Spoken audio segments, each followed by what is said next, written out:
What's up, guys? This is Japes, and this is going to be a 450k power hour. Right now, we're showing you nothing in the watch list, nothing in the trade pile. We're sitting at 715,000 coins.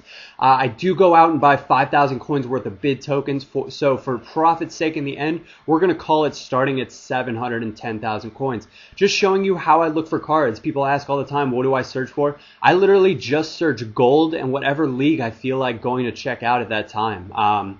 Picked up that first Stankovic there on an open bid. I think I picked him up for 15,000 coins. He's got an average price of somewhere around 22,000. So should be at least a 5 or 6,000 coin profit on him. Nothing to complain about. Here's where I go out, pick up the bid tokens, go back and try to maybe throw one more bid in on that Alexis Sanchez, because the only reason I was bidding on him, this is kind of getting around his average price. The only reason I bidded on him is because I briefly checked the market before that, and there were no other Alexis Sanchez's up in that formation, and whenever that is the case, you can always turn a profit. This is just some Bundesliga players I've added to my watch list at this point. Picked up a Christian Tresh already along with that Stankovic. And guys, this Lucas Barrios here, the reason I waited till the last 15 seconds to bid is because somebody had thrown a bid of 22,250 coins on there early. And what that generally means is they threw on the bid. They're thinking, if I get him, great. If I don't, I'm playing games right now and I don't really care. And so I waited till the end, got that card. Picked up this Tim Visa here for a nice little buy now. His average price is somewhere around maybe just over 20k, I'd say, in my eyes, or that's what you can sell him for, right around 20, maybe just over 20. He's a great goalkeeper on this game. I can't say enough about him, guys. He compares to the second informed Neuer in my eyes, and he, at half the price, that's never anything to complain about. Picking up a few more cards, open bids here. You guys can see now the way I kind of go about bidding on my cards. The guy on the Subotic was starting to piss me off, to be honest. He would wait right until the last second and then throw on a bid. And sometimes I do that as well, but the reason I wait till the last second to bid is because I'm waiting to see how many people I'm bidding against. If it gets all the way down to 1 second and I'm the one who has to bid, I know that I'm just bidding against one other guy, and that's when I can start to play the mind games. And I know that sounds kind of silly, but to me, they're bidding mind games. On that Subotic right there, I go ahead and I throw up the bid by 3,000 coins, and this guy's thinking, oh man, he obviously wants this card, he means business, and I win it for 15,000 coins. Guys, I maybe would have ended up getting him for less, or it might have ended up going up even more if I'd waited and toyed with that guy. So sometimes you want to throw on that eager bid is what I call it. And an eager bid is just one of those where you up by a couple thousand, fake like you mean business, but still know that you're going to be able to make a profit on a card. Pick up my first Arne Friedrich in a 4-3-2-1.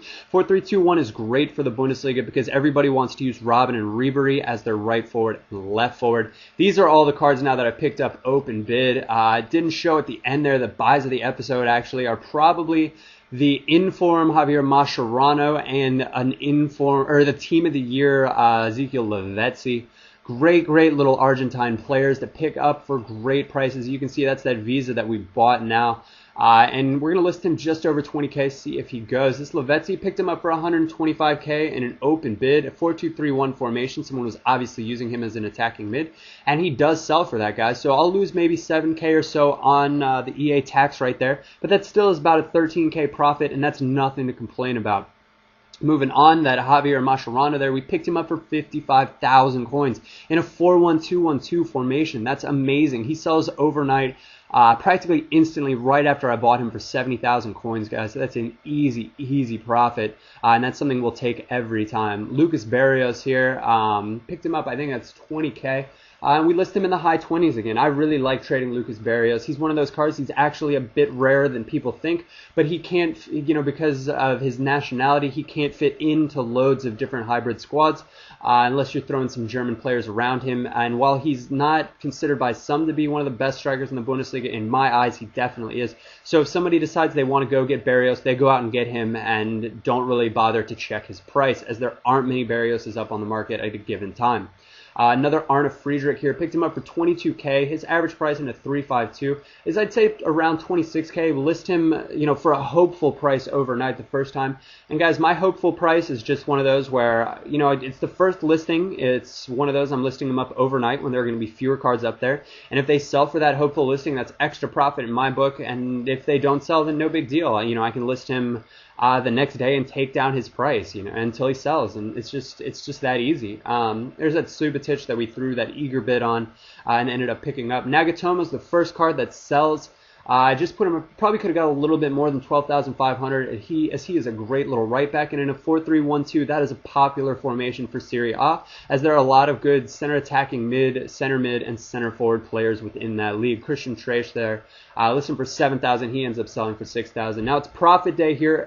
Everything took a combined total of, I think, 22 hours to sell.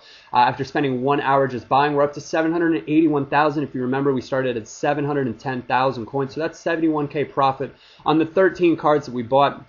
Nothing to complain about right there. 71K, that's a little over 5K a card, and I'll take that. And, I'll take that 10 times out of 10, 7 days out of the week. That is good things. As long as you're making a profit, you're doing something right.